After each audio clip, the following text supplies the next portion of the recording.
wherever the more money is flowing to, they're going to promote that. Tallow is the fat that is cooked off in beef. So if you make beef or any kind of cattle product, the leftover fat that you might drain from making it, that's tallow. If you look at it molecularly, is almost identical to the oils that are produced in your skin. So when you rub that on, you're basically putting on the same kind of oil to try to heal or moisturize your skin. There are no experts in life. No matter what subject there is no expert. You can have a news media or whatever say they're an expert, there are no experts because there's always something to learn. They may decide who gets the schooling, who gets the funding, what you can do, and there is our modern medical system as it is right now, and that's why we have so many problems today. Who's coming to save you? No one. It's up to you. Welcome to tonight's episode of The Health King's Court. I'm your host, Zach the Health King. A quick disclaimer to keep myself out of trouble. Anything that you hear in this podcast is not intended to be taken as medical advice. The thoughts and opinions you hear shared are just that, thoughts and opinions. And any action that you take based on what you hear is done at your own risk. And with that said, enjoy the show. All right, everybody. Welcome to today's episode of The Health King's Court. I'm your host, Zach the Health King. Unlike any other episode I've done before, we have a very special in-house guest tonight, and that is a Mr. Ryan Shakowski. Ryan, with a partner, runs Ancient Healings, a tallow-based skincare product company that also sells a variety of other good body products. So let's welcome Ryan. Welcome, Ryan. Oh, thank you, Zach. How are you? Awesome, man. Awesome. Just busy day. I'm super happy to have you here. We've already been chatting about some of your products, and I just wanted to make sure that we hit that record button, and so everyone else didn't have to miss out on it. So yeah, let's just get right into it, man. What can you tell me about your company? Where did it come from, and why did you decide to get into this kind of thing? So I'll just start off with like my background. So basically, my day job is called a clinical dietitian. So I work in healthcare, and I try to help people in a hospital with nutrition versus pharmaceuticals or any kind of like synthetic product that you get from a doctor, as a true root cause way of trying to help you. Instead of being dependent on pharmaceuticals your whole life, we try to help you change your lifestyle or through food of some sort to help you get healthier and try to fix the problem correctly. So through there, I went to school for that. I did my internship, which is like almost like a board. So you do your internship, you have to take a test, and then once you pass your test, then you can practice. So I've been working in healthcare as a clinical dietitian for almost going on 5 years now. And when I was going through my internship and everything else, I did not see the outcomes that I wanted to. When you go to someone in a hospital and they're in for heart failure or diabetes or anything like that, when you tell them, hey, you need to cut back on sugar, you need to eat this, but they like pizza or candy or the lifestyle that they have, or sometimes they're unfortunate enough that they don't have the money to change, where they're stuck with canned food or government assistance, so they can't make the change that you want. And many times during my internship, they would end up coming back. So I didn't get to see the results where you got to see people change, be healthier, and improve their lives. It was just a revolving door, and you basically, if it's a revolving door, you always feel like you're not doing anything purposeful. So through that, when I was in school as a dietitian, you have to learn how to cook. So I wanted to figure out a way that I could help people actually, another route that can actually help people. So we decided to try to use cooking and food to try to actually create something that can help you either with your body or say with pain and stuff like that, a true way instead of like painkillers, which we know are very harmful and addictive and also can lead you down a road that you don't want to go down. So that's basically what we went, and we started off with skincare, and then from there we've ventured into other stuff such as like stuff with pain. If you have a sore throat recently, we created something for that, or a cough and other stuff like that. But that's basically the journey that we're on right now. Wow. All right. So there's a lot there. Let's back up and even start from the first thing that you said, that you were a clinical dietitian, because that's cool. I want to get to know you a little bit as well. That's a really interesting route itself, right? Because a lot of people think of something like that, like, oh, this is just a diet coach or someone that's like helping me. I didn't know necessarily that there's such an official route to go with that, right? Like very specifically went to a medical school. Yeah, well, and explored that. it's not like a medical school. You didn't go to like I obviously didn't go to like a main, like say Penn State or like a D1 school. There's just certain schools that offer a nutrition program that's licensed by our academy, just like the Academy of Physicians or Academy of Pediatrics. They're licensed and they're given that they have an accredited program that when you graduate, you can then take the test and you can get an internship and stuff like that. A lot of people were called nutritionists, and in the world you're taught that actually a nutritionist, the definition of a nutritionist is you go online, you buy a book about nutrition, you're a nutritionist. You're not a clinical dietitian. Yeah. So a lot of people in our community, which is, they get a little upset when you call that. I don't care. You can call me whatever you want. I can just say that going through the program and stuff, there's a lot of propaganda in there. Just like when you go to medical school, you think you're going to help people, and you actually technically don't learn how to help people. You just learn that here's a problem, here's a medication. Take this medication to alleviate the problem for now, but it's going to always be there.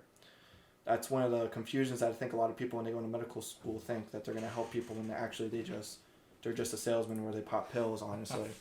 Yeah, we're definitely on the same page there, and yeah, I don't want to get anyone coming to my house and attacking me, but yeah, I don't think that pharmas are by any means a solution. I think they are maskers of symptoms and causers of other problems that end up getting other pills thrown at them to mask. And to go off of that a little bit more is when we go to school, obviously we're there for 4 years. I think now they're actually making them, whoever goes for a clinical dietitian degree, you actually have to get your master's. I didn't have to do that at the time, so they're making you go further. So you're going 5 years for schooling.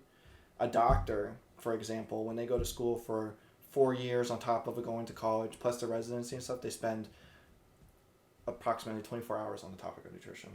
So when you go to a medical or you go to your doctor and ask them what kind of diet they should follow, they have less than a whole day on the topic for you, and that's who you're supposed to go to talk to about it.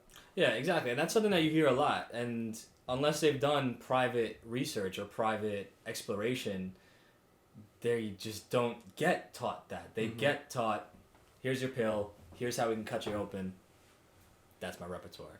Basically. Yeah, so that's what the other people are doing. Let's talk about what you're doing, right? What was the first product? Like, what was the first one that you decided to experiment with, and what kind of inspired it all? Because you have a wide selection now, but you have to start somewhere. Right? You know what? I didn't actually have that. I think we actually sold all of it out of it. Actually, it's obviously our most popular one, and it's our whipped tallow bomb, as we call it. So that was our first product that we made, and it went through many iterations of it to try to get it to where it was, and that's our most popular one if you look on the website. And yeah, that's the first one. Then from there, we made this, which is called our golden paste, or on the website we sometimes call it golden blend. So basically, it's tallow, turmeric, pepper, cinnamon, honey, and that's all it is. And basically that combination, the turmeric is known as a really quality spice to use for pain. However, when you get, one thing I like to stress is like supplements are not regulated in the United States. So if you buy a turmeric supplement in pill form, you're not going to get the same benefits. Basically, when you put something in a supplement, you're not going to get most likely you will not get what's in it because it's not regulated. So they can put anything they want in there and put on a label what it is, and it's not the same thing. So the one thing with turmeric is you actually want to heat it up a little bit in in a pan, because that activates the ingredient in turmeric is called curcumin, and when you heat it up, it makes it more absorbable, and it breaks down to turmeric to make that more available, and then the black pepper included into it makes your body absorb it better. So it's like a whole combination of things that included with that. So it's actually a process that we heat up and we combine everything together to get that product. It smells amazing. Really? It smells so good, man. It makes you want to eat it, honestly. And that's what you're supposed to do. We do have skincare, and that's one thing you don't want to put on your skin. You go for it, but it's going to turn you yellow. Because when we make it, we have to wear gloves because it will make your skin yellow. It goes away, but just to make it clean. So this is something you eat. This is something you eat, like a teaspoon in the morning, to help if you have like pain, arthritis, or something like that. And I have people who have back pain. Back pain is a real issue for people where it's debilitating and they can never. It's always a lingering issue. Yeah. And people actually take that, and it takes their pain away for the day.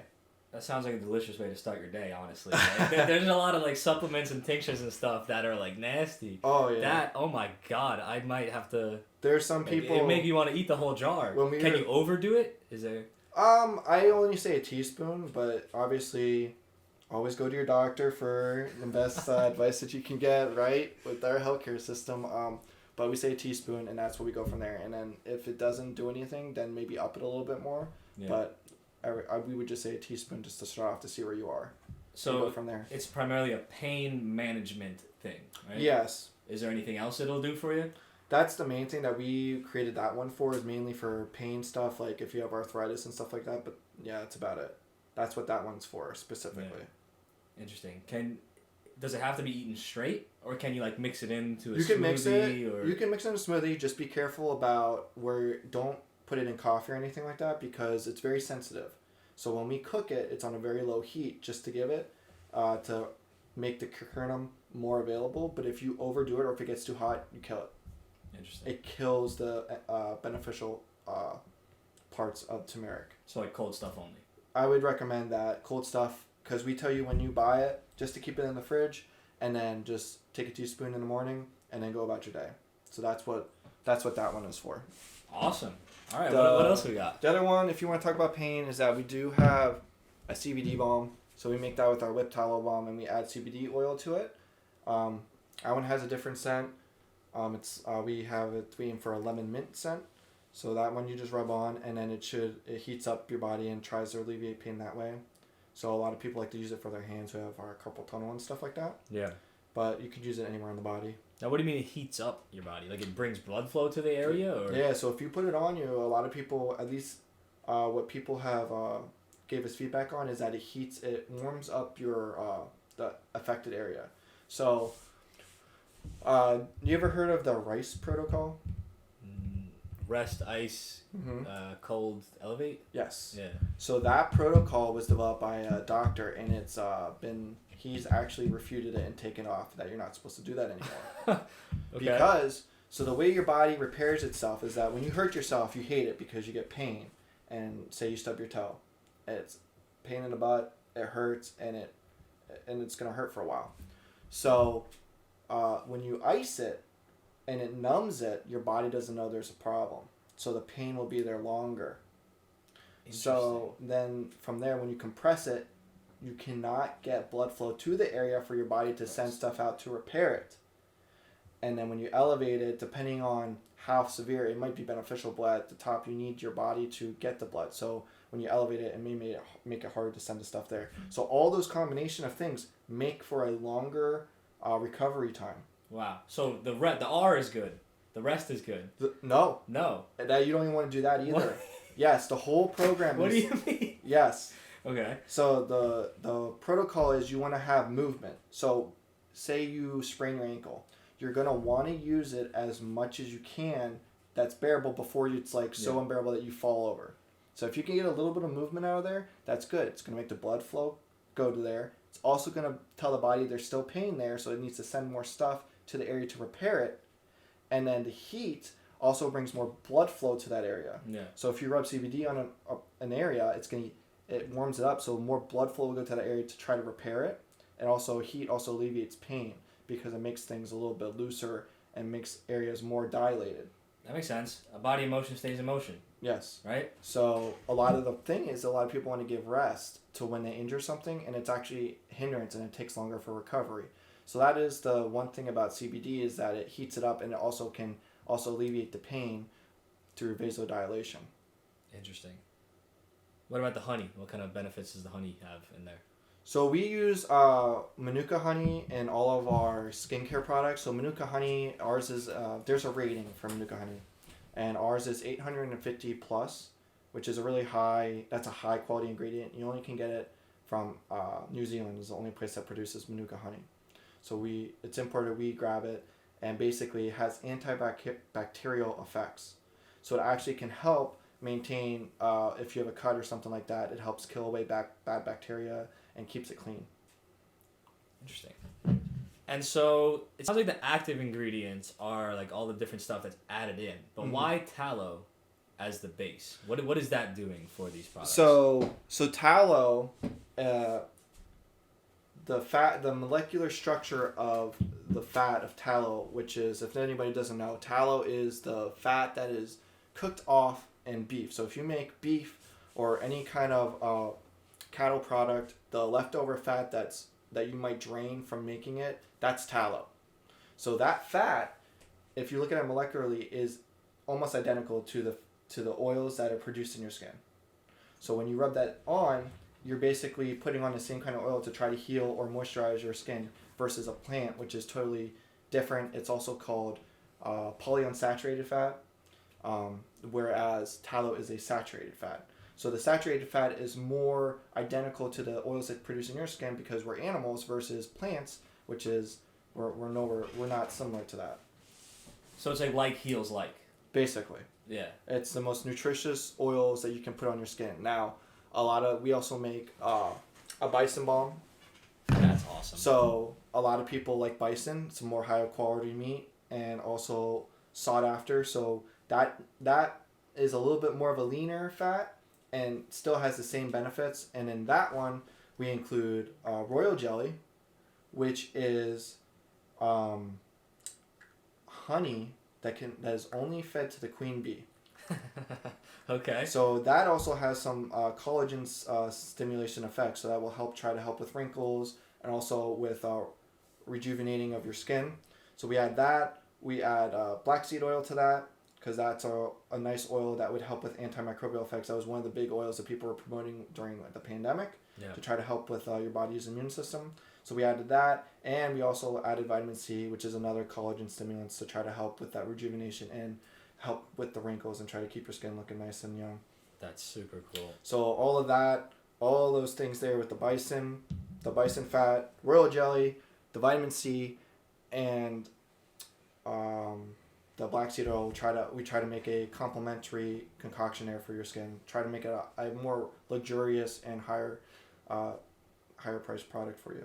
Got it. So it's like similar stuff to all of the other bombs, but then it's like on steroids. Like this is the big guns. Yes, this is the big boy. This is top of the line that you can get from us. Yeah, got it. Because instead of beef, it's bison. Instead of even honey, it's royal jelly. It's like the turned up. But you get both. You get royal jelly and Manuka honey. Royal jelly is just an added thing there that's also very special. That's very hard to get too. Got it. And so we talked about the difference between animal fats versus the plant fats, but I see in here is also olive oil. So you're not opposed to the plant oils? No, we are not opposed, but there is something different. When I try to teach or talk about plant oils to people, the one thing that we're taught, even with doctors and with the media and our healthcare system, is that plant oils are better. I was taught about that in school. So one of the things I touched on before is that, or maybe I didn't say it, but there's a lot of propaganda when you're taught stuff. You have to understand there's money. Money flows everywhere. Yeah. So wherever the more money is flowing to, they're going to promote that. So one of the things that they promoted is polyunsaturated fat, which is plant oil. So canola oil, you can do sunflower oil, jojoba oil, any kind of like seed oil that would come from a plant. When you eat that, say for example, there's corn oil. You use that for frying and stuff like that. How much fat is in corn, would you say? I've never seen a fat piece of corn, honestly. I don't know. Okay, so now think about it. How much, now if you go to the store and you see your little vegetable bottle that's like this big, think about how much corn do you think they had to go through just to get that one huge bottle? Well, I don't know, because it's not like they're not adding in a bunch of other crap, right? But I don't know. But the thing is that they got to go through tons and tons and tons. And the process of going through that is that basically you literally have to mash it up, press it, right? And now these oils they're natural in a sense, but to the amount that they're in that bottle, that's not natural to get that much into a certain area. So what it does is now, after you get the oil, you go through a distillery. So think about gasoline. You get petroleum oil. They have to distill and break down that petroleum oil to get gasoline for us, right? Yeah. That's what they have to do for oil. Instead of just eating a meat, they have to go through a whole process where you get this liquid, it goes through, they put bleach in it, they put additives for smelling because it smells rotten, they add all these different kind of solvents, other chemicals into it, just to get to that point of like a liquid. Then they have to freeze it, and once they chill it down, it gets rid of waxes to make it more pure, and then at the end, after all the refining, you get what you want. So it's like a 10-step process just to get your little corn oil or whatever, versus if you get the beef fat, which you cook off and it's right there and ready to use. So these allegedly, are you telling me, Ryan, that these allegedly eco-friendly plant-based things involve industrial processes that end up doing a lot of pollution? Is that what you're trying to say? Yes. So here, let me go on another tangent. So basically, think about this. When we see PETA, vegan activists and stuff like that, when they're going, you're killing animals, they have lives and stuff like that, right? Depending on where you get your source your beef, because it all depends. A lot, the farming industry and our food system is very corrupt as well. Yeah. So depending on where you get your meat can also contribute to how you are. For example, if someone's a vegan, they're only going to eat plants. What do farmers do to get to the plants that the vegans and everybody else that's going against the animals? What do you know what they have to do? What do they have to do? So think of a field. Yeah. So every time they go to plant a field, what do they have to do? They gotta, disturb whatever's going on in that field. So they plow the field. They gotta... So what lives in the ground? Lots of stuff. Worms, Groundhogs. Yeah. Mice. So Yeah. every time they go through, they're plowing up and they're killing worms, insects, whatever. That right there, you're killing all that life, all those different kind of animals for your little bean to be planted in. So now, after that, you're going to, obviously you have to fertilize it, water it, and a lot of them spray pesticides on them. That's really bad for the environment, spraying pesticides, and for us. One of the problems with our system is that it's called pesticide rain runoff. Yep. Do you know about it? Oh, certainly. Oh, you do? Yeah. Okay. I mean, hey, it's got to go somewhere. So that ends up, and that's what you drink. If you don't have a filter and you drink tap water and you think you're getting, although the water is clear, there's still chemicals you can't see in it. Oh, I forgot to tell you, just a quick aside, the water that I've provided you is a quadruple filtered double reverse osmosis water. Oh, really? Yeah, so don't it's safe. Don't worry. I wouldn't give you some nonsense. No, I wouldn't have been worried if you didn't. But basically, all that stuff is now hurting us just so that they can eat more plants than, say, eat an animal that we are thankful for them providing their life for us to keep going and fuel us. So from there, you have to harvest it. And this is the worst one. Because then you're using blades and cutting up the stuff to get to it. And if you ever watch, if you can Google it or go on YouTube and look it up, every time there's a harvester or harvesting any kind of plants, crows, vultures, hawks just circle. Oh, because it's going to be killing Because it's killing everything and it's an easy meal. So what they'll do is they'll just circle the whole time and then they'll just go down and eat. Yeah. And and after they're done with the field, you'll just see swarms of birds on the farm eating all the dead animals that the plants were caused, basically. Yeah. So all these vegans, their argument is that it's healthier and eco-friendly. All the oil that we have to make for vegetable oil, all the plants that we make for them and raise. Yeah.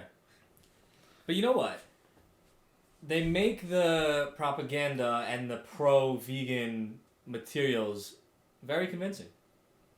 I could see how someone would be convinced of that. Myself, I was convinced to be a plant eater for quite some time, and I won't be shy about that. I'll say I think I was incorrect in some of the ways that I would describe it. I used to think that I was always going to live that way, Mm-hmm. And I'll always give it props in that I think it was a fantastic move for myself for some time, because coming off of a standard American diet, it detoxed me a lot. I did experience a lot of detoxifying effects. We don't have a tangent on that too much, but eventually my body was just screaming. Really? Yeah, eventually after years, my body was just like, no matter what combo of plants I tried, I tried more fruit-based, more bean-based, this, that, the other. My body was just screaming out, and I knew what it was. I knew what it was for. It was for the fats. It was my body was screaming for the fats. I had no problem doing, putting on muscle or whatever, but I could just tell my body didn't feel lubricated enough. Really? Yeah. And I'm someone that I'm rather in tune with my body, and I could tell that's what I needed. And eventually I got just like a philosophical shift where I'm like, okay, everything eats everything. We're here, that's just cycle of life, right? Mm-hmm.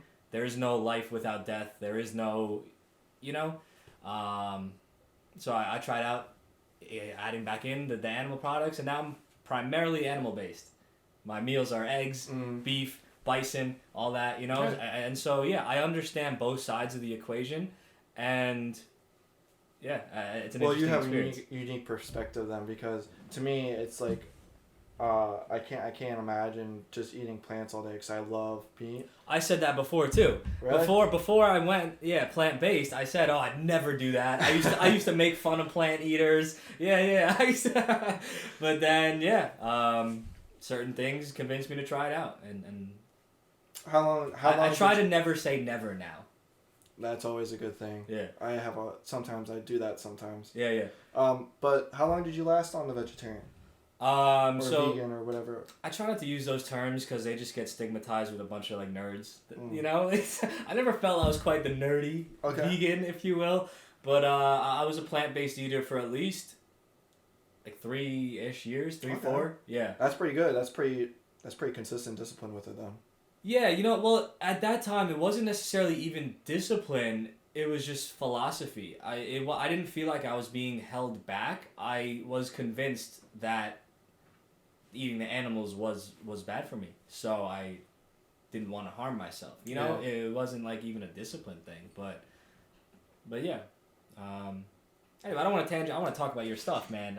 That's an awesome philosophical conversation, but yeah, I think we are seeing a surge and a shift in the world now, or at least in our Western world, that plant-based people kind of were really loud for a while, and that community was growing and growing, and I think we're seeing a pendulum swing back the other way, and a surge in animal-based products and animal-based diet recommendations and influencers and stuff. And is that kind of like, are you noticing that as well as someone in the industry, or is that why you got in the industry, or?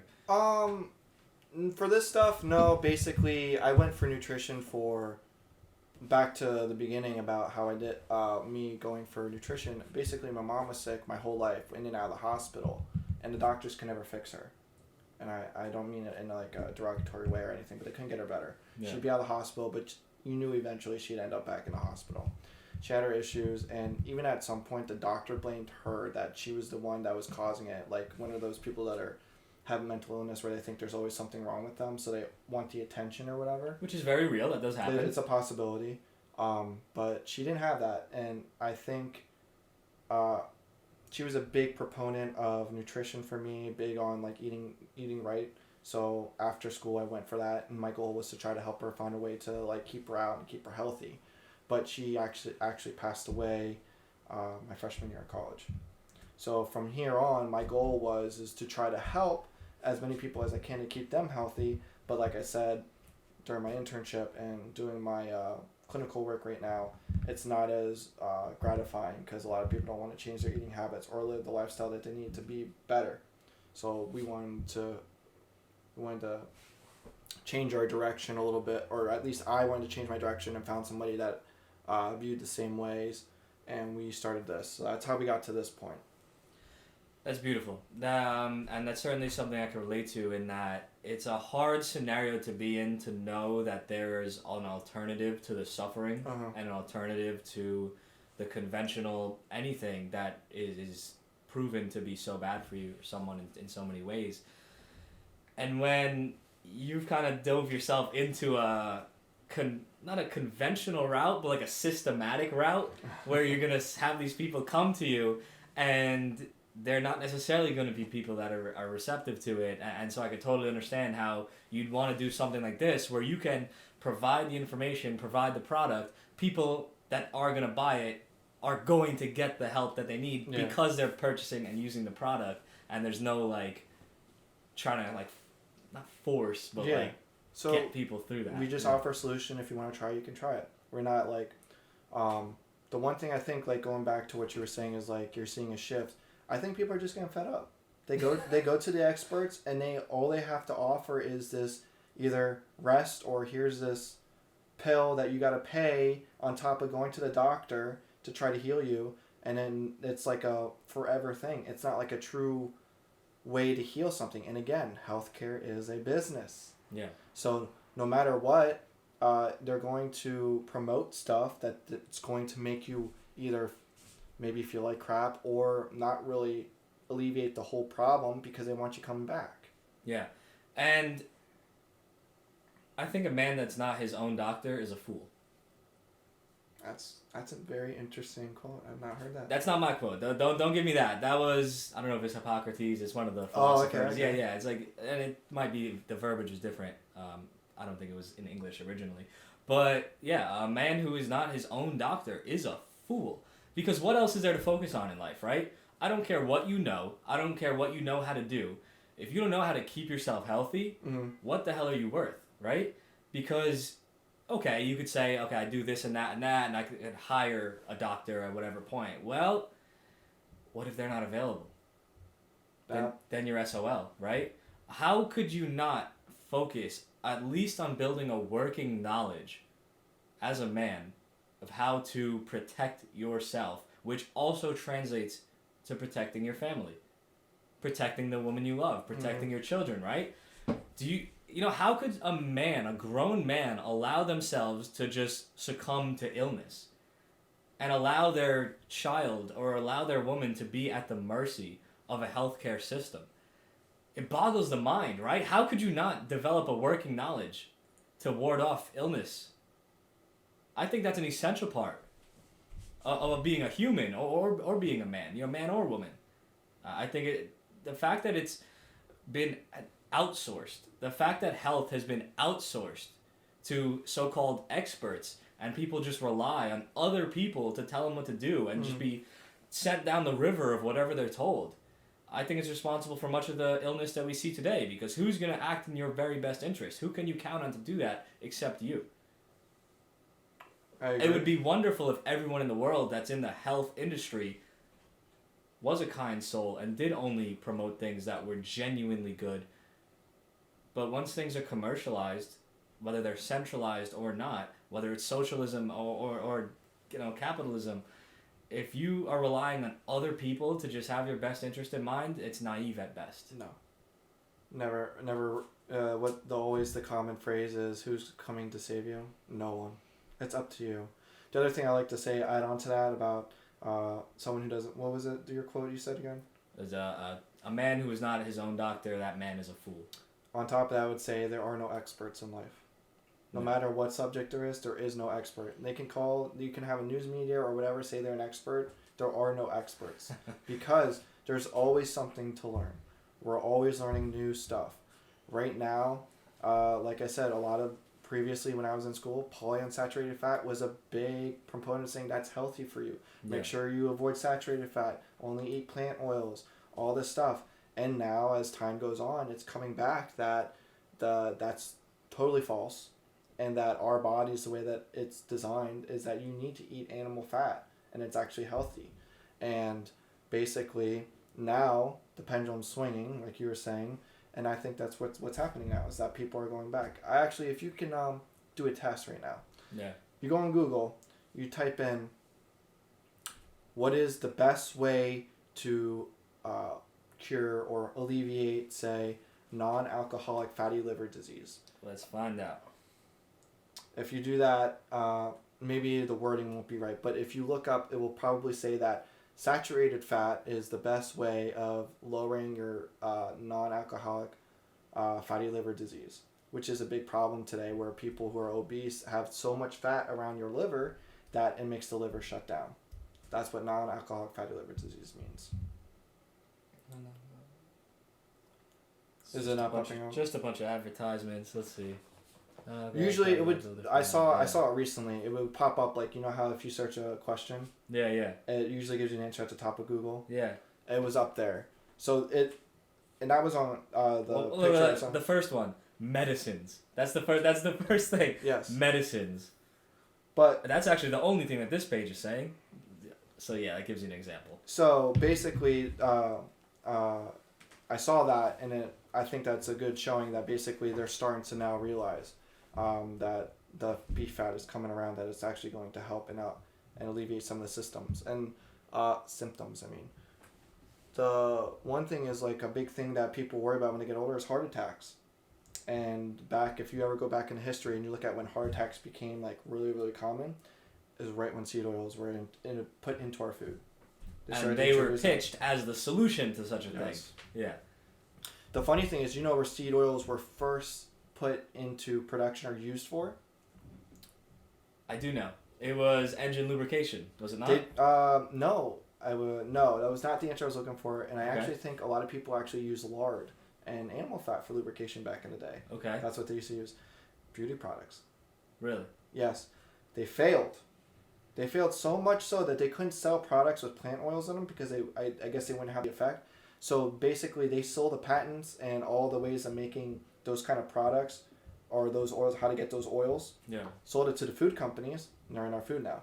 Got it. So that's how they got, that's how the story goes for how they got in our food. And ever since that, we have all these issues. It's interesting how many stories there are of an industrial waste product or an otherwise failed product getting sold off and then pushed to something else as a way to deal with it, right? Yes. We could talk about fluoride. We could talk about, I mean, how many things that just are oh yeah, we could, package it this way.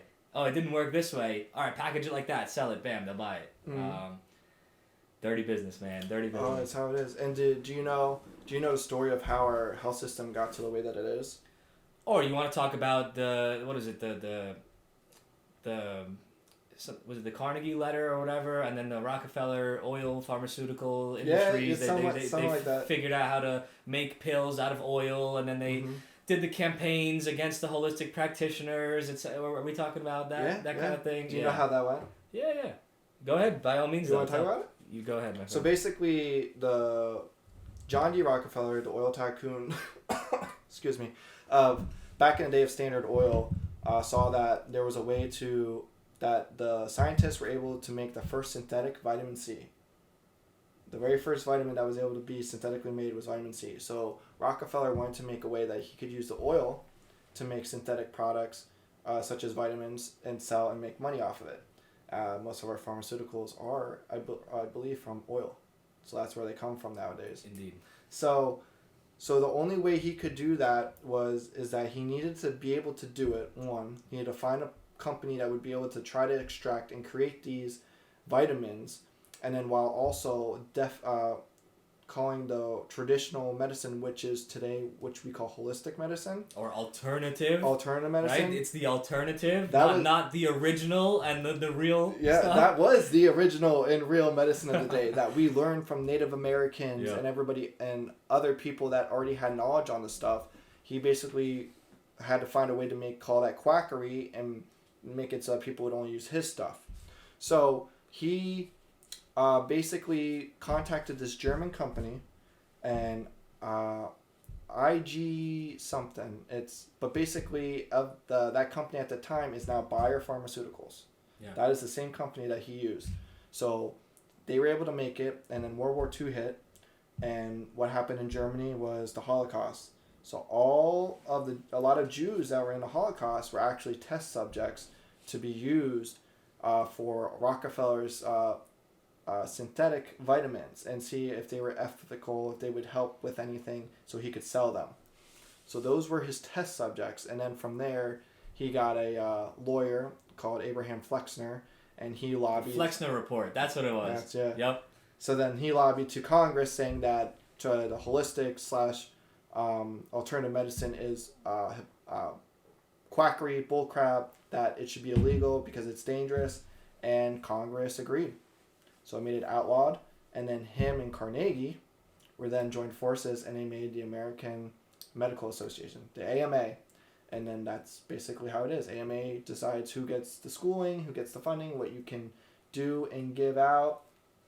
And there is our modern medical system as it is right now. And that's why we have so many problems today. Great. Well, thank you very much, Ryan. I hope everyone has enjoyed this podcast. It's just getting off the ground, but now we're going to be canceled. Because but, hey, if I go down telling the truth, so be it. The truth will always set you free. Yeah. And that's all you can do is just keep learning and learning and learning. Yeah. I did not know that till recently, probably a year or two ago. I was just trying to learn as much as you can regardless. Yeah. And it's crazy when there's so many efforts that are clear to suppress the information. Oh, I know. To suppress the information. The censoring party, they're never the good guys. No. Why can't we talk about these things, right? Why It's can't we dangerous. talk about the natural, non-patentable solutions to a lot of health problems? Who doesn't want us to talk about that, right? Why can't it even be in the conversation? It's crazy how far it's come. But you know what? All of the censoring tools are now being flipped, right? Mm-hmm. In the modern age, though it comes with a lot of tribulations, is very beautiful. Because back in the day, with the Flexner Report, well, what could people do about it? If they got in the newspaper, they own the newspaper, they own the media, the only media, well, what could you do about it besides, conversations with your local people, etc.? But now, though they continue to censor all media, social media, etc., very heavily, there's only so much they could do. And the cracks in the dam that blocks the flow of information and the flow of truth continue to get more plentiful. Whether it is on the existing, big platforms or the up-and-coming ones. Yeah. Or even you got Elon uncensoring Twitter, or X, you got, Rumble popping up, and it's really cool to see more and more information being able to be shared, and they can't hold it back anymore. They've allowed the pressure to get so high. They've pissed enough people off and you know what I'm saying, shot themselves in the foot so much, destroying their credibility, advertising some sort of common cold for 3 years, that people are searching for this stuff too, and they're now able to find it in more ways. That's why when people say, oh, these times are so dark, these times are so bad, well, there's also a lot of beauty to it, right? Because through the internet, I met you. Through the internet, your product gets out there, Mm-hmm. right? It's I think it's important to, especially when we're talking about subjects that can seem very grim and very evil, to recognize all the beauty that we have today too, because that's what it's all about. Technology is quite a makes a level playing field as much as it can. But yeah, it's nice to know that it's, like I said, to see the stuff coming out now, to see the true how alternative medicine is actually almost a true medicine in itself, and trying to get people better. Oh, it absolutely, and it's not even almost. It is, like we said, it's the original. Mm. It's the real. Is there some buffoonery out there? Oh yeah. Always. Yes. Right? Are there certain modalities that get pushed that are less valid or potentially more dangerous? Yeah. And that's why there's nuance to everything. There's no blanket statement that can be made accurately, usually. You can't just say, oh, all holistic remedies are magical things that are going to be one-stop solutions, Life is a little more nuanced, but it's really cool to see the resurgence of proper holistic, and it's more affordable. Like, say Yeah. for instance, if you got to go to the doctor or whatever, say you got pain or whatever, you can buy. I'm not trying to promote a product, but you can buy a product from us for. No, please do promote your product. For like a whatever, $20 or whatever that we're charging. Versus if you go to the doctor, then you got to make sure, a lot of people, like, you got to have your insurance. If you don't have insurance, then they're worried about how much it costs. Yeah. And I'm sorry, but I'm convinced. I'm sure this may not be for you. Insurance, health insurance is a scam. It's a scam. I'm telling you, people. Basically, I read there's two instances that I've heard. Yeah. First instance is a person went and basically was working at a job, and he was transitioning to another one. Yeah. So when you transition jobs and you change healthcare companies, you don't have insurance for a little bit. Yeah.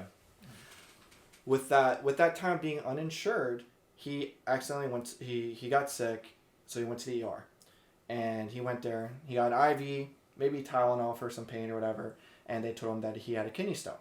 So they're not going to do anything. They didn't have to do any like invasive procedure. Yeah. Just sat in a bed. They diagnosed him, gave him Tylenol, maybe an IV, sent him home, said, you're just going to have to pass it. And just take your time, drink lots of water and stuff.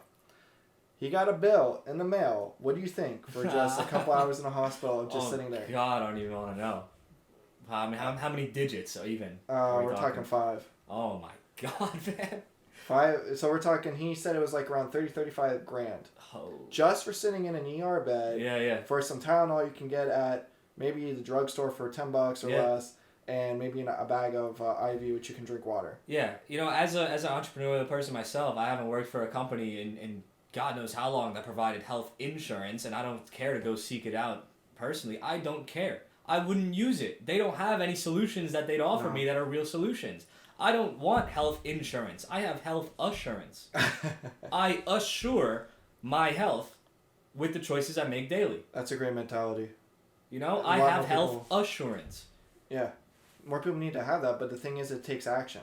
Yeah. And it takes work. Yeah. And not everybody wants to do the work. Oh, yeah, it's certainly easier to just be fucking lazy and say, oh, yeah, I could, eat whatever I want, do whatever I want, not care about my health, and then, Mr. Insurance Company, please let me see a doctor. Or now you got to bicker with them to cover stuff. Oh, yeah, because they'll disqualify you however they can. They're not your friends. Yeah. They're not your friends. You're their product.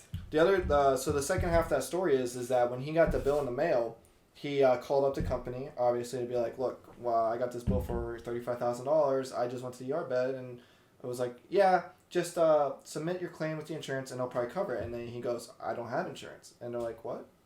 They're like, yeah, I don't have insurance. You know what they did? Dropped it. $5 grand. So they dropped the bill. So that's they a dropped whole... the bill Yep. like 35 or 30 all the way down to 5 or 7 grand. Yeah. All because you had no insurance. It's a game. Yeah. It's a game. It absolutely is a game. And it's a game that people keep playing, and so they're going to play it as hard as they can to make as much money as they can. Yeah, they know it doesn't cost that much, but if the insurance companies will pay it because they're loaded, then why wouldn't they keep charging more and more? If they know they can get away with it, then they keep doing it. My thing is, though, what is something illegal? When the pandemic hit and you went to go get a hand sanitizer, what do you think they did? Why would you want to go get hand sanitizer? I would not know. Yeah, right. Why would you want to kill your microbes on your hands and skin that you need and destroy your cells? Or get rid of the good bacteria and only let the bad bacteria. Yeah, why would someone want to do that? I don't know. But anyway, if someone did, yes, during a pandemic, what would they do when everybody was hoarding the Clorox and the hand sanitizer? You can't raise the price because it's price gouging. That's basically what they're doing with the insurance. They're price gouging you because they're trying to get more money out of you than you really are aware of. Yeah. The other story is, this came from a person who owned a pharmacy, a local, not a CVS, not a Rite Aid, had their own small business as a pharmacy, and he basically said that if you go in for metformin. Metformin is a very common pharmaceutical drug that people on diabetes are given. However, if you did not know, metformin is actually really beneficial for anybody to take because it's not a synthetic chemical. It's an active ingredient in a plant that comes from France. Very common plant there. Just a quick aside. Is it actually from the plant or is it a synthesized version? It's from the plant. Because there's a lot of that. There's a lot of things that are originated from the plant, but then they synthesize it. I believe it's from the plant. Yeah. I might be wrong, but I know it comes from a plant, and the plant that it comes from is very beneficial, and people actually, if they can get their hands and their doctor agree to it, they actually take it as just a daily vitamin beneficiary for your health, which is quite interesting, I found. And, of course, the pharmaceutical company is harboring it. All right, that's another tangent for another day. But basically, if you come in for metformin, the pharmacy, what's the first thing the pharmacy is going to ask you? What's your insurance company? Do you have insurance? Yeah. Right? If you answer that, they have a gag clause. So if you answer that, they can't tell you, right? They can't tell you that you can go to the shelf and get it for like $5. They can only then sell it to you. Basically, so what happens is that as soon as you answer that question saying, I have so-and-so, I have Blue Cross Blue Shield, I got Aetna, I got any kind of insurance, immediately they have a gag clause for working or being a pharmaceutical pharmacist that they cannot tell you that if you were to say, no, I don't have insurance, they could sell you metformin for $5, a whole 30-day supply of metformin for $5. But the moment you say, I have Blue Cross Blue Shield Aetna, it's $10. Uh-huh. Now, let's break down the $10 yet. So out of that $10, the pharmacist gets $2. The other $8 goes to the pharmaceutical, they're called PBM, pharmaceutical business or branch managers. Mm-hmm. And they are the ones who control the drug prices and stuff. So even if you go to a local business and you go and use your insurance, it's not even helping them out. You're helping a pharmaceutical company. Yeah. You don't even help anybody. Why are people still doing this, Ryan? Why are people still popping these pills? Why are people still believing that this is the way to go? What do you think? What's going on in the world? What's going on in these people's heads? It's just how we've been raised. Think about it. When you were younger, who did you always go to? You went to pediatrician, to the doctor. You're sick. Where am I? I gotta go to the doctor. I'm not feeling well. I gotta get something checked out. You go to the doctor. It's just mainstream. We've been brought up this whole time that if you are sick and you need help, you need to get medicine. And what's the medicine? Only the doctor can get it. Yeah. You don't try anything on your own. Now, along with that, it's also getting harder to some of the stuff that's good for us is also getting, like, you could say banned or getting patented. For example, I recently was sick. So what I did, and it was a really bad cold, junky in the lungs and everything like that, and a bad cough. I took, it's called NAC. It's called N-acetylcysteine. And that's an antioxidant, and it's supposed to help fight any virus, any kind of cough or anything like that. Pharmaceutical companies and FDA have now made it that you cannot buy that over the counter anymore. You have to go to the doctor for it. NAC is a natural occurring chemical that you can find in anything. Your body uses it. It creates it. It's I think it's an amino acid, but it's an antioxidant to help fight off infections. But the FDA and pharmaceutical companies use it in their stuff, so it's now patented, so you can't get it over the counter. It's interesting. I recently had probably a similar or the same illness that's been floating around, and I went the other way. I used an oxidant. I use something called MMS. Really? Chlorine dioxide. Have you heard of it? I have not. I'm not recommending this specifically for people. I'm saying what I did. So chlorine dioxide is a basic elemental solution. You take sodium chloride and you mix it with an activator acid, such as hydrochloric acid. You could use lemon juice, whatever you do. Hydrochloric acid is one of the easiest and cleanest ways to do it. And then you make that mixture, and then it creates a chlorine dioxide gas suspended in a liquid solution. It's pretty cool. It's a clear liquid. You put it together, and it's like bright yellow. Okay.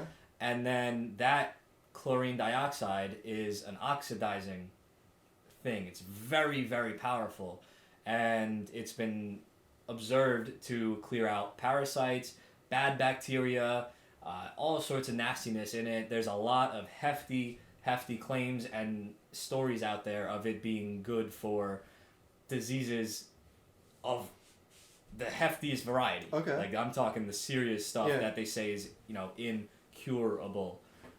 It's not pitched as a cure, of course, because that's a patented word where nobody else cures anything besides the mainstream medical associations. Mm-hmm. But there's other things that can promote healing in the body, right? And so it's something that I've used in myself and in animals to clear them out of hefty parasite, very observable parasites that were being passed. Use this solution, and within a week, no more worms. It's crazy. But yeah, so I went that route. And it's very interesting how there's so many routes to go. Oh, yeah. There's so many things to do. And again, this is a non-patentable elemental solution, so it's very cheap. It's very low cost. And it's funny. It's something that's been very demonized.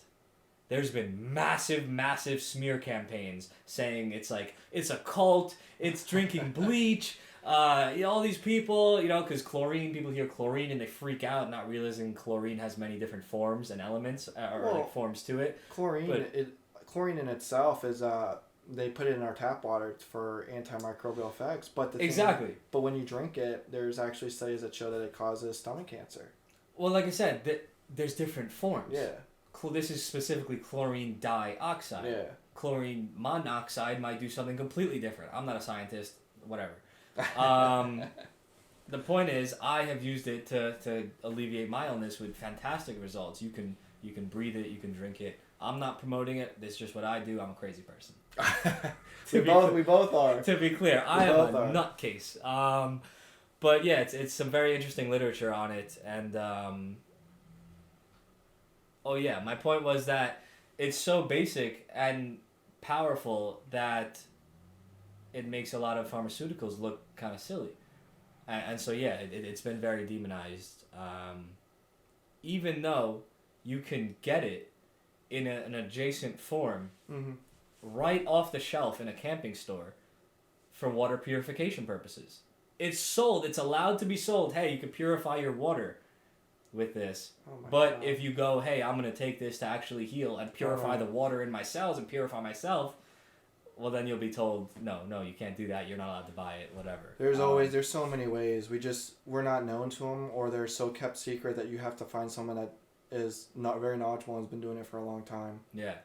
But we could keep going on all these tangents. I want to talk about more of your stuff because I don't know about them. I want to learn more about what you brought here. Okay, let's bring out another product. Let's talk about. I think we talked about oral care recently, so these are gonna fall. But so we have tooth powder. Powder. Yeah. So basically, like we were talking about fluoride earlier, that it's really bad for you. Basically, fluoride is a very, very reactive chemical. And it's used in your toothpaste and water to try for the antimicrobial effect to kill the bacteria. Now, the same effect as like when you give antibiotics to someone for any kind of like bacterial infection, it doesn't give any favors to any bacteria. It kills everything. So it kills your good, your bad, and you have to start over. So the one thing that we try to do with this is create something that's fluoride free, because the fluoride-free stuff will also clean your teeth while also keeping good and bad bacteria in a healthy environment, homeostasis. So that's what that does. And then, again, we made a mouthwash. So our mouthwash, if you get at the drugstore or your grocery store, it has alcohol in it.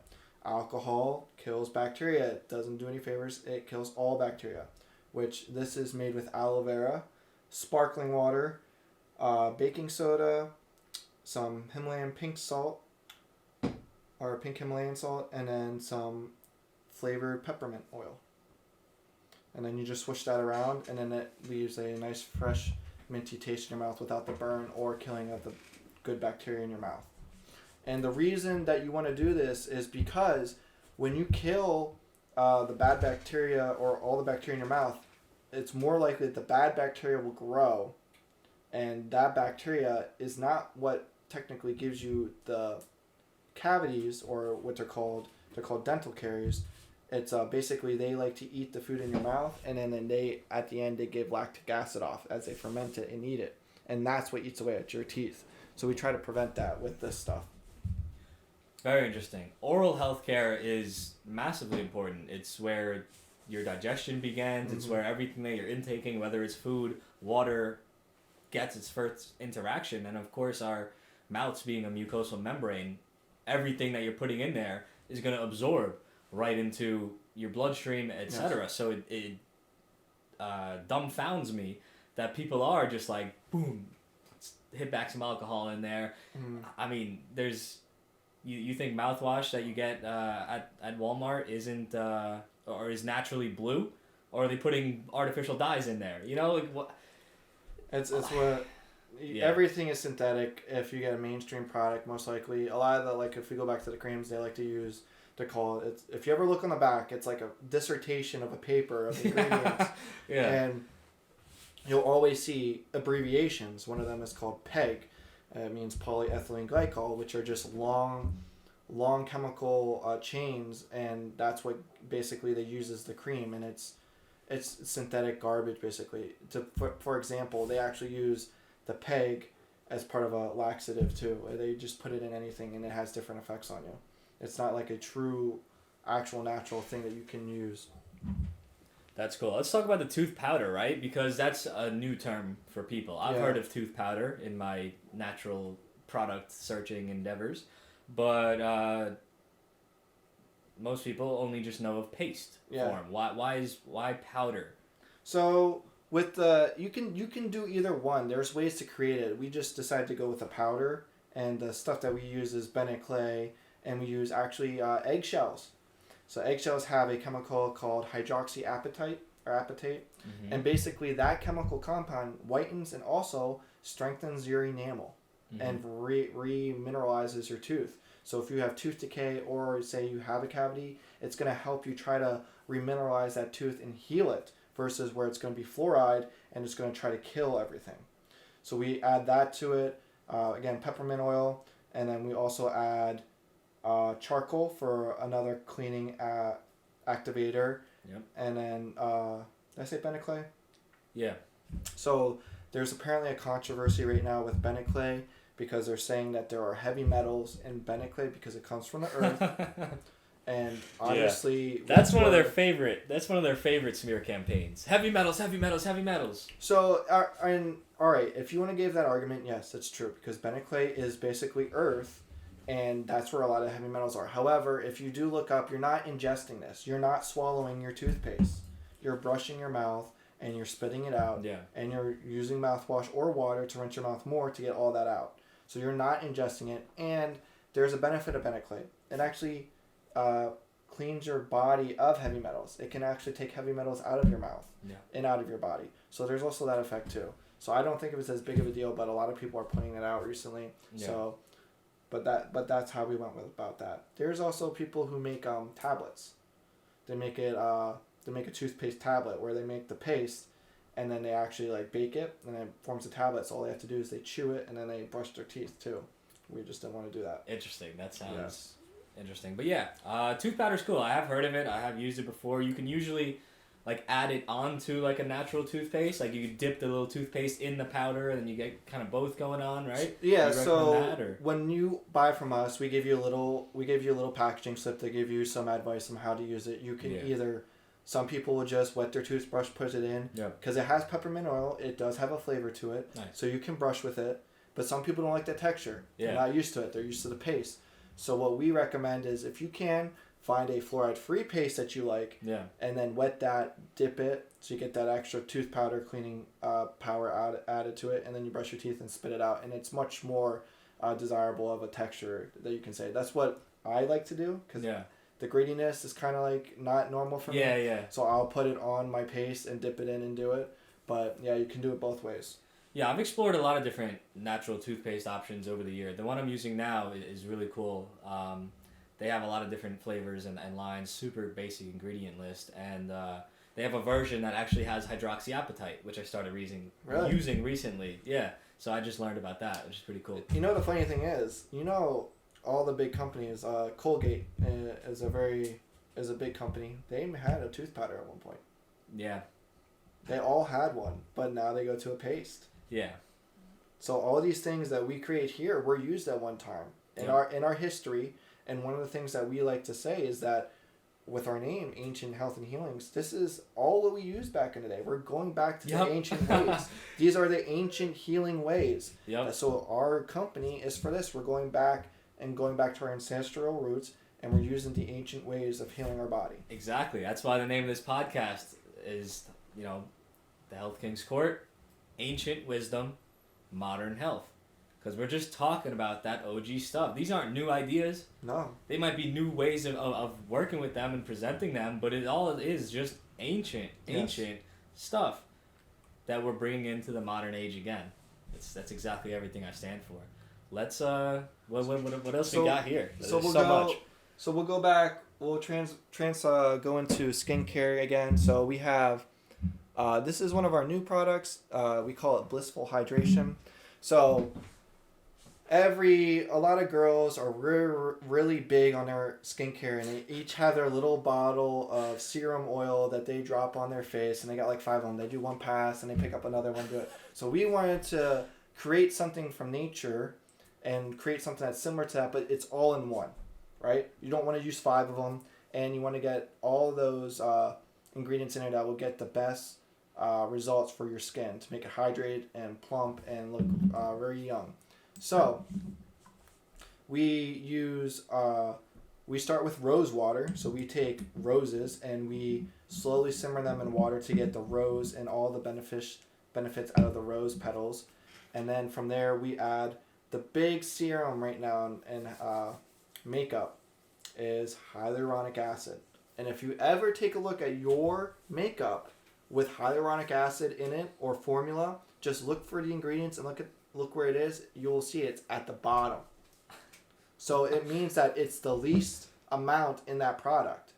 And if you look at our product, it's one of the top ones. It's like second. Yep. And we physically make our own hyaluronic acid. The hyaluronic acid is a powder that you can buy and you can make your own. And we mix it with distilled water. And we make sure it's a higher concentration. So ours is around 5% versus if you get your hyaluronic acid mainstream makeup company form, you get like 1% or none, and it's basically water. So it's a waste of money. So we make sure you get a high quality hyaluronic acid in there, and we add pomegranate oil, nicotinamide, which is a B vitamin, but that helps if you have really big pores.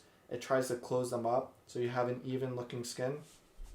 And then we also add vitamin C, and then I don't know how to say this word, but it starts with, it's like astrotrax.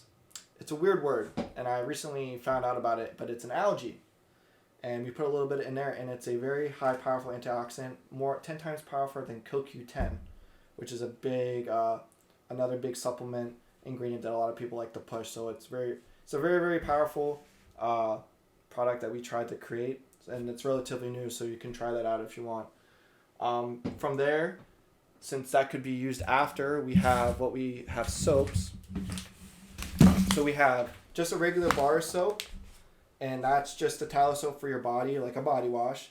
And then we have a shampoo bar. So instead of using all the liquids and, like I said, the chemicals and those polyethylene glycols and everything else, you just rub this on your hair or your hands, and you run it through your hair to wash your hair. And it has like a flowery smell to it. It's nice and appealing. That one's almost a little bit neutral.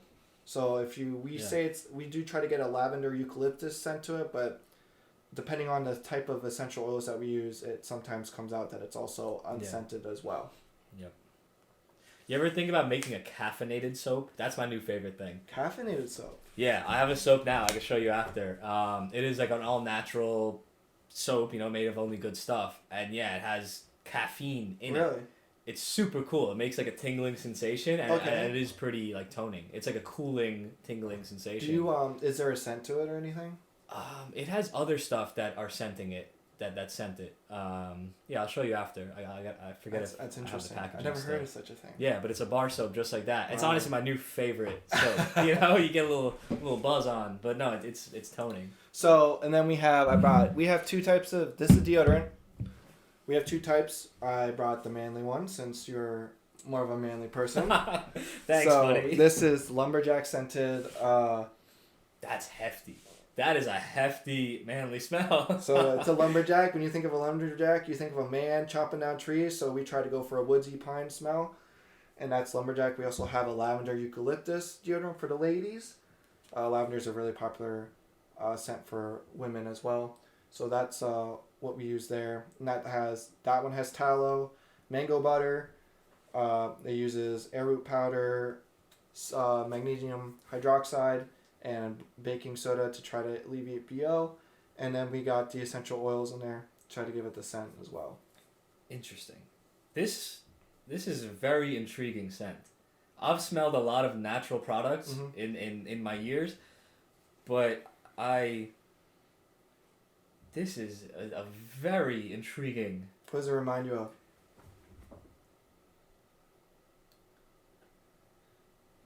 It's complex. It feels Mhm. like I am in a forest Mhm. with, but like there's also some flowers in that forest. Yes.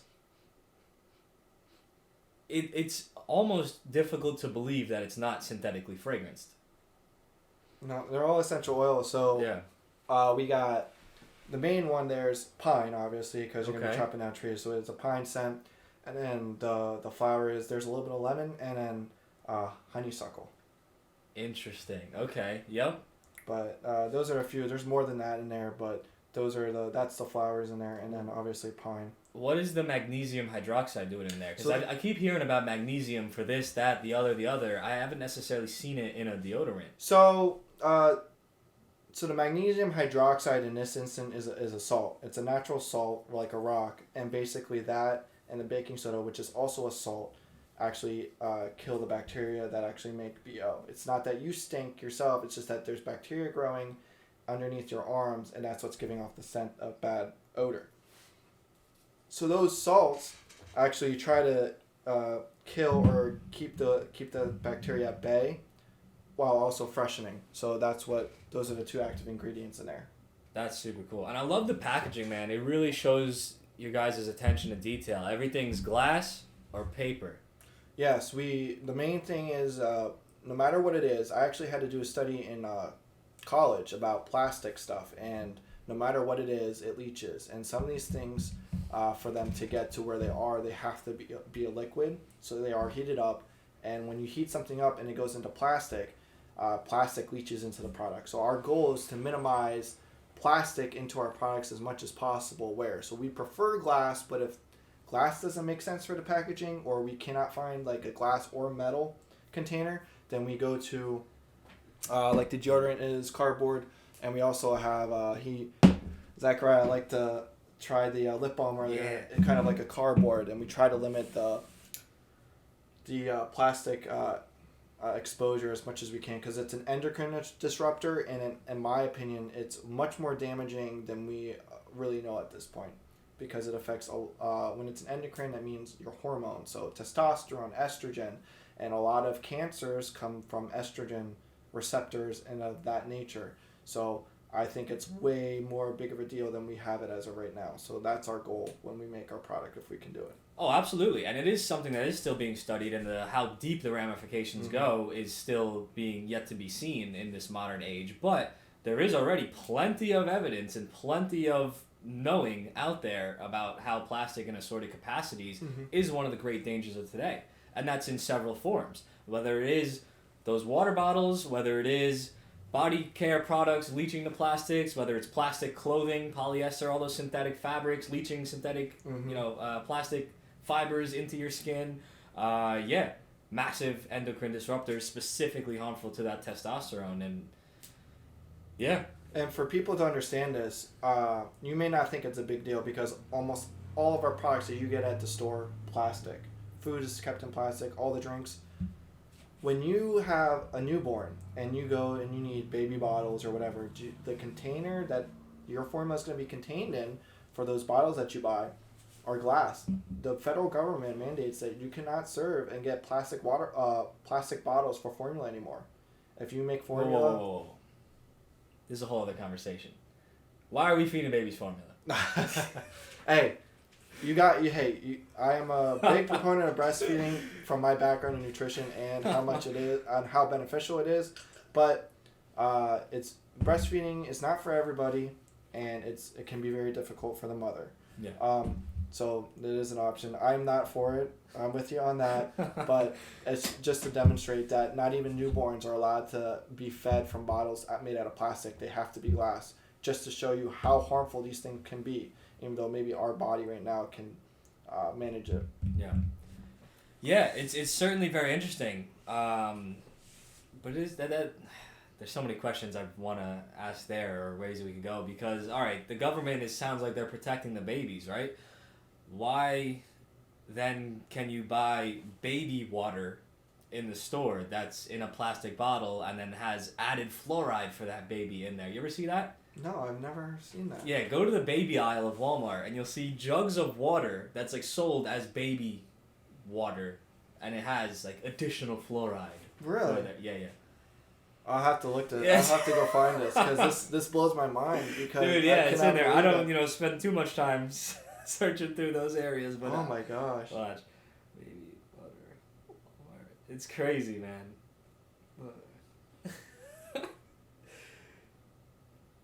I don't know if I can find a photo big enough to see the details, but yeah, I'll show you. Yeah, I've seen distilled water for baby formula to mix with and stuff like that. Oh, there we go. Pure Life Baby. Oh my god. Oh, this world. They definitely care, right? They want to make sure they get their fluoride to have nice, strong baby teeth, I suppose. And that's why you have to be, when people say knowledge is power, to an extent it is. But you have to be able to learn that and then make the decision for yourself and actually be proactive and make that decision. Just because you know about it and you don't do anything about it, it's nothing then. You have to act on it. Oh, absolutely. And that's sometimes the hardest part, especially in today's day and age with the ample amount of information that is available, because it could be information overload and like analysis paralysis where especially if you are someone that's diving into the world of health in the way that it's been censored or completely reshifting your mind into exploring things that you've never thought about before, it can be very overwhelming. It can be very overwhelming in the sense that it's like, oh my god, well that's bad for me, this is bad for me, this is bad for me. But more than that, it's okay, well this is being pitched as a good route, but this is being pitched as a good route also, and these two things conflict. Like it's easy to kind of lose your mind trying to make sense of it all, right? Oh, yes. And then you just end up kind of going into that doomer black pill space or headspace where you're like, everything gives you cancer, so it doesn't really matter. Oh, we're all going to die one day, so I don't care. I'm just going to eat that, right? There's a lot of that. So often I hear that. Oh, everything's bad for you anyway, so might as well do that. Like, bro, like... What do you say to those people? Oh, well, I mean, they're right in their in one respect. I get the thing like, my grandmother smoked and drank whiskey every day till the end of her life at 98. And it's like, okay, genetics play a role too. Some people have good genetics, some people don't. Yeah. It's just how it is in some points. But you just got to do what you can and try to live a healthier life. And you can see that most people who are proactive and they find something live a healthier life and much happier life. Exactly, and that's the best response to those people like, oh, well, they did this and they lived to be 90. Okay, well, did they have 3 heart attacks, a stroke, and 4 different types of cancer during those years? Could they get up the stairs? No. So I don't care if they lived that long and had quantity of life. What was their quality of life? Exactly. Right? That's what, people are like, oh, people have this thing of like surviving, right? Like, oh, I did this or my parents did this for me, a child, and I'm fine. I survived. Okay, but did you thrive? That's a big difference. We're not talking about okay, this is definitely going to kill you instantly, but it might kill you slowly and it might drag you down and not have as good a time as you would have otherwise during that life. The other thing people need to just be aware of is just because something comes out and someone on the internet says, oh, this is new, this is good for this, and that, do your research too. Yeah. There's a lot of fads out there that like, oh, this is a new great thing, and then it turns out that it's for like a week or a month or something, and it just fades away. Yeah. You want to find there are a lot of communities right now. A lot of things are becoming mainstream, and I think we're reverting now to tribal stuff. So if you have a certain belief, you're starting to go with that person, or if you seek out the information, you're going to find somebody that has, or a tribe or a group of people that have so much information on that one topic, they can give you the best answers than, say, a professional that went to school for stuff. So you just got to be careful, and again, always trying to learn and be proactive of trying to learn new things in life. Yeah, and you know what? I always say that there is not one answer to any questions in life, and there's not one universal solution always. There's a lot of ways to go about things, and what might be right for you might not be right for me. What might be right for me isn't right for me next year. There's always something to be said for someone that's adaptable and someone that's continuing their learning and their exploration. We're all students here. I like what you said earlier, is that there's not necessarily any experts. There's very knowledgeable people. There's people that know more than others. There's people that, but I think it's it's really time to get away from this concept. I like the term expert worship. Mm-hmm. We're raised in these societies to kind of have this expert worship mentality of, you go to school and you're just a dumb idiot kid. Your teacher's the expert. Listen to what they say, even if what they're telling you doesn't resonate with your intuition, because you know and feel in the inner sense of your being that it's a lie.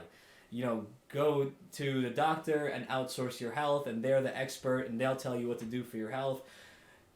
Doesn't matter what you think, doesn't matter what you feels best. There, listen to them. And then, you go to work, and you're just a dumb employee. Your boss is the expert. Do what they say. Like, in all arenas, people have just been so dissociated from any sort of intuitive existence and intuitive thinking and educational exploration and self-teaching, that they just go to with the flow of whichever prescribed expert is telling them what to do. And more we're seeing people kind of pull away from that because they're seeing that they have to get any sort of positive results. And that's why people are, like you said, returning to these ancient tribal ways of, hey, I think that's a good idea. You think that's a good idea. Let's explore it together. Oh, that's working for you. You might not necessarily have a piece of paper that tells me I should listen to you, but you say it's working. You seem like a trustworthy person. All right, let's explore this cautiously, always, but let's explore it. Exactly. And it's with that attitude that progress is made on a personal level or a societal level, because it's those tribes, those communities, those people with that mutual interest of benefiting everybody that make the world go round. Exactly. That was heavy, right? That was heavy. Awesome. We got a few minutes here. Is there any messages that you'd like to... Well, firstly, where can people find your product? Where can people purchase? Where can people explore your social media? So we have our website, obviously. It's Ancient Healings. There's a dash / hyphen and ancient-healings.com. I'm not sure if you can see, but basically that's our website, and you can find us there. We also we recently added a shop on Etsy, so you can find us there. Not everything that you see here is there, due to the fees and stuff there, so we're just testing the waters, but you can find some stuff there. Or we're also on a place called Public Square. You'll find all these products up there. Public Square, if nobody knows, is a pro-freedom, family, traditional values type of company for a marketplace, instead of all these other companies that go against what you believe in as pro-freedom and stuff like that. So we're up on there as well. But those are the 3 places that we would recommend you go to. Awesome. And are there even more products for someone to explore that we didn't get to touch on today? Yeah, I didn't have our most popular product is not here because we actually sold out recently. We have to go make some more. We got to make more for people. It's a good problem to have. Yeah. So then the only other thing that I forgot here is that we have a hair product, which is an oil, and it actually uses its emu oil. Nice. So from emus, they have, just like us, in their skin and feathers, they produce an oil. So that oil is then used for your hair, and it lubricates it and keeps it hydrated, and actually can help it grow. So a lot of girls, like when they complain that when they get out of the shower, it's very dry. If you put this in on a very hot day, it actually keeps it completely wet and hydrated throughout the whole day. You don't have to worry about dry or splitting hair ends or anything like that. That's awesome. Is there any message that you want to leave our viewers off with?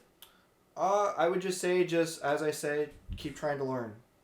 No, you'll never, if you stop learning, you stop progressing in life. Always learn new stuff. Try to seek out new knowledge, regardless if it's health, if it's a hobby that you like, or you want to learn something new. Just keep searching out new info, because that's how you are able to make yourself more have the ability to make the best solutions or decisions for yourself, whether it's health or whatever. Always try to learn. No experts in life. You want to become a authority on what you know and prove and be a resource for people. That's how you become very proactive and probably live a very happy life that way. I'll add a +1 to everything you just said. Ryan, thank you for coming on the show. Oh, thank you for having me.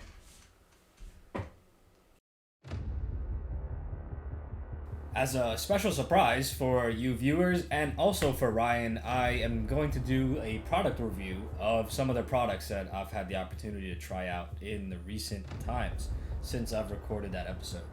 So I'm going to jump right into it. They didn't ask me to do this. I'm not receiving anything for it. These are just my honest opinions of some products. So let's jump into it. First, let's talk about this lip balm. This is a cucumber lip balm. And honestly, it's very good. I used to be someone that carried a lip balm around with me all the time. Then I switched to more natural ones, and I've used natural ones throughout the years. And a good sign of a lip balm is one that you don't have to carry around all the time. One that you don't have to use very often. Obviously, the ideal thing is that you're very hydrated and healthy to begin with from what you eat and drink, so you don't really need to be having lip balms all the time. But that said, especially in the cold months like right now, I have been enjoying using this one first thing in the morning or last thing at night after a shower when the pores are open. And yeah, it smells good. It's not overwhelming. It gives a nice thickness of application. It's not too thick and heavy, but you definitely feel like it's there. It's definitely not greasy. It's a really good feel and a nice pleasant scent. There's also the peppermint. The peppermint definitely smells stronger. It's very pleasant as well. I prefer the cucumber, but the peppermint is quite nice as well. It gives a nice cooling sensation. I'll talk about the tooth powder next. Tooth powder is pretty cool and something that not a lot of people are familiar with. It matches my shirt pretty cool. Genius outfit. Anyway, the tooth powder is pretty cool. I have been using it in addition to toothpaste. So I'll put the toothpaste on the miswak, because I only use miswak. I don't brush my teeth with a regular brush. And then I'll dip that in here so the powder will stick to the paste. And I like it. It provides a nice extra bit of scrubbing sensation, but it's not too abrasive. And yeah, I've been enjoying it. I try to do it every time. And because you only use a little each time, this jar is lasting a long time. This stuff is really cool. This is the face serum, the Blissful Hydration. This is really good stuff. It's I put it on after I shower. It's a pretty cool consistency. I don't know if you can see it. It's like a liquid, but it's a little jelly-like in its consistency. I don't know if it's because of the cold weather, but this is actually really good. I really like this. You can feel your face being healthy after you use this. I don't really know what more to say about it. I really like how it makes my face feel. Gives smooth skin, smooth complexion. Let's talk about this next. The deodorant. This is probably the all-star. This is the all-star for me from Ancient Healings so far. I've used a lot of natural deodorants in my time. Most of them have been plant-based. Really all of them have been plant-based. But this is my first introduction to an animal-based deodorant, and man, it's fantastic. I am going to be buying more of this for sure. It smells amazing. You saw, I think on the episode, I ended up smelling this a whole bunch of times because it smells really good, and the longevity is really where it shines as well. Without making a mess, it just stays around for a long time. It really makes your pits smell good. You could smell it through layers of clothing, I've found. If I have a t-shirt, put it on, put the t-shirt on, put a jacket on, you can somehow still smell it through the jacket. Even as your body heats up, you sweat a little bit, I find that it really, really sticks around. And it's just such a pleasant and unique scent. I haven't tried any of their other scents, but I think they have one more. I definitely am going to be purchasing this one again. It's the best natural deodorant I've ever used. It's not greasy, but it stays. It stays put, it sticks around. It doesn't stain clothing. I haven't found it to stain any clothing. This tallow stuff, everything based on tallow seems to last long. It seems to roll on really smooth, and it lasts a long time, which is pretty cool. So this is the Lumberjack deodorant. This is my all-star product from Ancient Healings. This stuff's really cool too, the Bison Balm. So this is their more aggressive or higher end luxury balm as opposed to the standard tallow whipped balm. This has a very nice smell. It has a very nice consistency as well. If you want to cover your whole body with it, it is going to take a good amount of it, and it is a small jar, so you might want to use it on specialized areas that you really want to moisturize, but it has a very nice scent. It's, again, not very greasy, and yeah, I very much enjoy how it feels on the skin, especially after a shower. After a shower is my favorite time to apply body products. It's when the skin is, one, clean, so you're not just putting product on top of dirty skin, and then the pores are nice and open, so especially when you're putting nice healthy stuff on your skin at that time, it helps pull it on it. And the last one I'll talk about is this, the peppermint mouthwash. Again, look how perfect that is to my shirt. But this is really good too. I haven't used a mouthwash in quite some time. I haven't really felt a need for one, but with having this one, I've been finding myself enjoying using it. I mean, it's only been a little while, and I've run through this jar. It's a very pleasant peppermint scent, and I think this is a really good quick freshener if you don't want to do a whole brush session.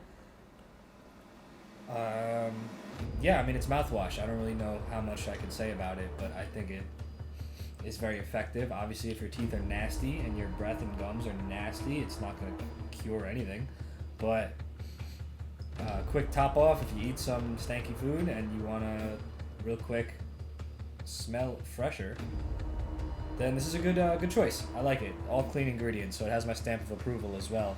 Oh, and one more I'll touch on is this. It's the soap. So this is the lavender bar soap.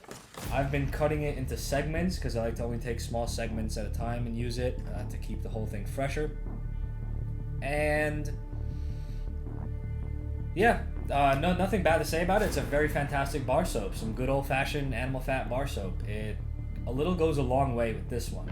The small segments that I've been cutting up and bringing into the shower, they last a long time. They suds up a good amount. They're not super crazy foamy, but you definitely get a nice cleaning feel from them. It smells pleasant, doesn't smell crazy, certainly doesn't smell bad. Yeah, I got nothing bad to say about that. It's a good soap as well. So if you're looking for a tallow soap, then why not try Ancient Healings?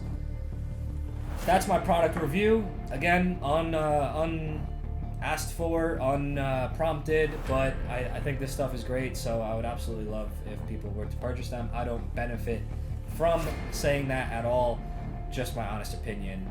I really hope that everyone enjoyed today's episode. Ryan's a cool guy. His business partner's a cool guy. I've chatted with him briefly, and it's just another example of good, real people making good, real products. Why would you not want to purchase from a small business such as this one run by these two gentlemen? Why would you want to go to big box stores and support these big box corporations and then at the end of the day get an inferior product that's going to be harming you and costing you money when you could buy things that are going to last longer, perform better, and support small businesses run by good people? Because that's what makes the world go round, and that makes a positive change. Remember, you vote with your dollars. We could talk about how voting doesn't really matter, but what really does matter is voting with your dollars. I support small businesses, and I really like when other people support small businesses, especially ones run by such cool people. So, that's the outro to this video. I hope everyone enjoyed. Tune in for next week's episode and the week after that and the week after that. I have several more coming, waiting to be edited and published, coming your way. More products, more experts, more enthusiasts. As always, if you yourself are an expert, enthusiast, business owner, some sort of person that could have a wonderful conversation about a holistic health topic, then please email me at zakthehealthking@gmail.com. That's ZAKTHE healthking@gmail.com. If you want to always catch the uncensored versions of the podcast, tune into a free speech type platform like Rumble, Spotify, etc. certain platforms, not going to name names, are a little more sensitive, and they make me have to edit the episodes more so than I would like to otherwise. When that is the case, I will put a disclaimer. You will see visually in the thumbnail that it is an abridged version, so be on the lookout for that, and if that is ever the case, hop on over to one of the more free speech oriented platforms if you'd like to catch the full, uncensored, and less edited version. That's all for today, guys. I am Zach the Health King. Stay tuned for more episodes. Plenty more coming at you.